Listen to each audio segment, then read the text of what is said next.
Pour moi, il n'existe pas de situation dans lesquelles il n'y a pas d'humour. Enfin, même, je sais pas, des situations tragiques comme un enterrement. Et voilà, l'humour, c'est pas des blagues. L'humour, c'est un recul sur ce qui est en train de se produire. Après, l'humour de ce film, il est particulier. Moi, en le faisant, je savais pas trop à quel point les gens allaient trouver ça drôle.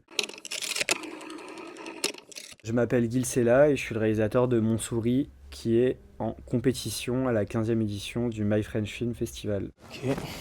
Avec la petite valise qui roule.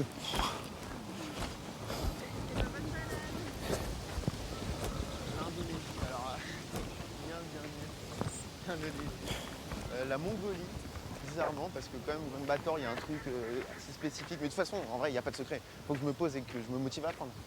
Alors, juste apprendre, quand tu dis apprendre, Montsouris, c'est un film qui, comme son nom l'indique, se passe uniquement au parc Montsouris. Enfin, je me suis dit que j'avais envie de faire un film dans ce parc et ensuite j'ai cherché ce qui allait se passer en partant des décors et de ce qui m'inspirait et de ce que j'imaginais dans ce décor. J'ai décidé de faire un film sur quelqu'un qui veut filmer quelque chose mais qui sait pas ce qui est intéressant, qui finit par chance par tomber sur quelque chose, sur un événement.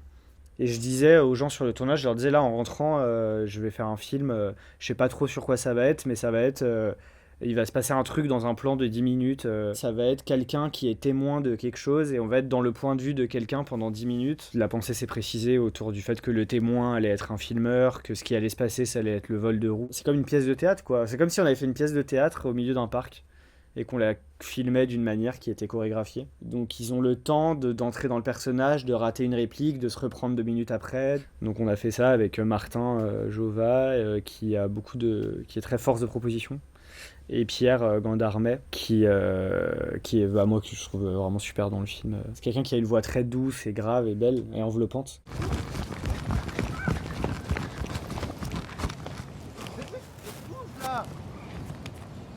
Mais qu'est-ce que tu fais là? Bah, j'appelle les keufs. Mais n'importe quoi, laisse tomber. Oh. C'est pas un vol, je te dis. Bien sûr que si. Oui. Allô, monsieur. Arrête, gros, arrête. En fait, moi j'ai beaucoup travaillé tout seul déjà pour repérer le meilleur endroit où faire le film. Parce que c'était pas un choix théorique du tout. Je voulais qu'au début, on aille sur plusieurs personnages, que la personne qui filme soit pas contente et qu'à un moment entre dans notre cadre les deux personnes à qui il allait arriver quelque chose. Donc il fallait trouver un peu un point de vue panoramique, je dirais, sur une zone avec plusieurs endroits qui me plaisaient. Donc j'ai un peu visité tous les parcs. C'est là le côté hyper concret du cinéma où en fait, on cherche des cadres qu'on aime. J'ai placé du coup quelques figurants. Après, il y a aussi des gens qui étaient dans le cadre par hasard. Les yogis sur la pelouse, la voleuse de roue, on la voit au début devant le sol pleureur. J'aimais bien le sol pleureur. Après, on voit le couple, voilà, là, à l'endroit en pente, ça c'est joli. Et le peintre, j'avais repéré un endroit avec des petites feuilles d'automne. Ça c'était compliqué. Il fallait une allée relativement plate pour qu'elle puisse voler la roue. Je savais que ça allait être un des meilleurs trucs du film, le départ en roue. Donc il fallait vraiment un endroit où on le voit bien. Là, c'était bien avec l'eau stagnante et tout derrière. Et après, ce qui était un peu plus dur, c'était de trouver le plan de fin où il s'éloigne de dos. Au final, j'en suis très content, mais quand on l'a tourné, j'étais pas sûr. Je voulais vraiment que la fin, il y ait un côté, ils repartent avec leur matériel dans leur petite vie de filmeur. Et le lendemain, ils captureront quelque chose d'autre. Je m'intéresse à ces petites choses-là. Qui sont des clins d'œil du destin. Quelqu'un est en train de filmer et cherche quelque chose d'intéressant et quelque chose d'intéressant se passe. Pour moi, c'est ça la coïncidence du film, parce que c'est pas si anecdotique que ça, un vol de roue. Il y a beaucoup de choses à regarder pour le spectateur, parce que aussi, j'ouvre très peu mon diaphragme, donc en fait, tout est net. Enfin, il y a beaucoup de profondeur de champ, même s'il y a du grain. Je pense que c'est peut-être dû aussi à la manière dont tout est filmé et dont la caméra s'intéresse à des situations du quotidien. Écoute, ça va rien changer à ma vie, d'accord? C'est que du matériel. Demain, si je veux, je peux en racheter une et puis on rigolera de cette aventure. Carrément. Ouais. Qu'est-ce qu'il y a? Qu'est-ce que tu aurais voulu que je fasse? Hein, que je lui cours derrière? Que je lui mette un gros coup de poing dans sa gueule et puis j'aurais terminé au commissariat? Pour moi, il n'existe pas de situation dans lesquelles il n'y a pas d'humour. Enfin, même, je sais pas, des situations tragiques comme un enterrement. L'humour, c'est pas des blagues. L'humour, c'est un recul sur ce qui est en train de se produire. Après, l'humour de ce film, il est particulier. Moi, en le faisant, je savais pas trop à quel point les gens allaient trouver ça drôle. Quand j'écrivais la conversation entre Pierre et Martin, qui est, je pense, un peu le truc drôle du film, je prenais un peu au sérieux les personnages. Je me disais, ils sont comme ça, quoi. Mais moi, je me rendais pas forcément compte que c'était drôle. Après, j'ai remarqué que le moment où les gens rigolent, c'est quand elle part avec la roue. Dans le moment où ils comprennent qu'ils ont le droit de rigoler, c'est au début quand l'ingénieur du son court. Mais je pense que le film il est bizarre, donc en fait quand le film commence, les gens ne savent pas trop ce qu'ils regardent. Le film commence en pellicule, un peu doucement et tout.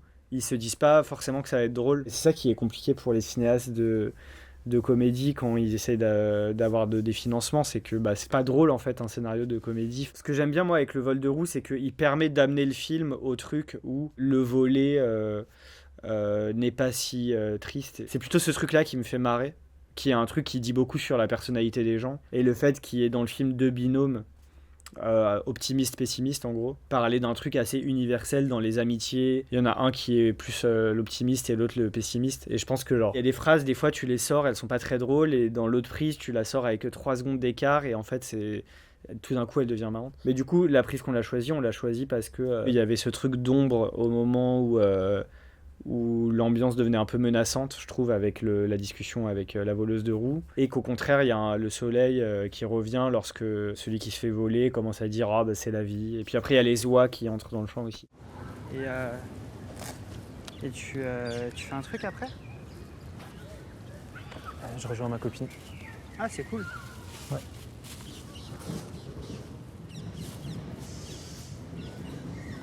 J'ai vraiment construit avec rien mon personnage, on va dire, parce qu'en fait, on ne voit jamais vraiment mon visage, il est toujours caché par la caméra. Et les seules réactions un peu que j'avais, c'est qu'à un moment, je lève un peu les yeux au-dessus du viseur. Le personnage que j'incarne, le filmeur, il est un peu de mauvaise foi, mais il a un peu des fulgurances. Est-ce qu'il pense vraiment que c'est pas éthique, ou est-ce que juste il est blasé, il aime rien ce jour-là, je sais pas. Les gens vont croire que c'est subversif ou intéressant de filmer des trucs que moi je trouve un peu vulgaires. Et au contraire, ce qui est subversif aujourd'hui, pour moi, c'est de faire preuve de nuance. C'est une question qui m'occupe vachement l'esprit, la question de savoir quel est le rôle social, on va dire, de l'artiste dans une période où tout est de plus en plus un débat politique et tout est de plus en plus politisé. On enjoint les artistes à prendre position très clairement, à dire ce qu'ils pensent de ce qu'ils créent, etc.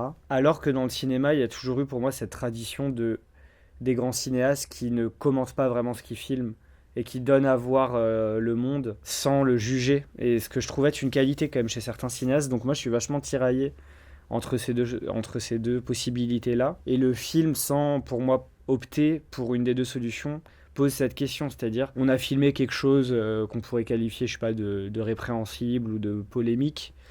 Est-ce qu'on doit s'en détacher, porter un jugement sur la chose, ou est-ce qu'on doit le montrer parce que un cinéaste, c'est quelqu'un qui filme ce qui existe dans le monde, et point final, en fait, qui n'est pas au-dessus des choses.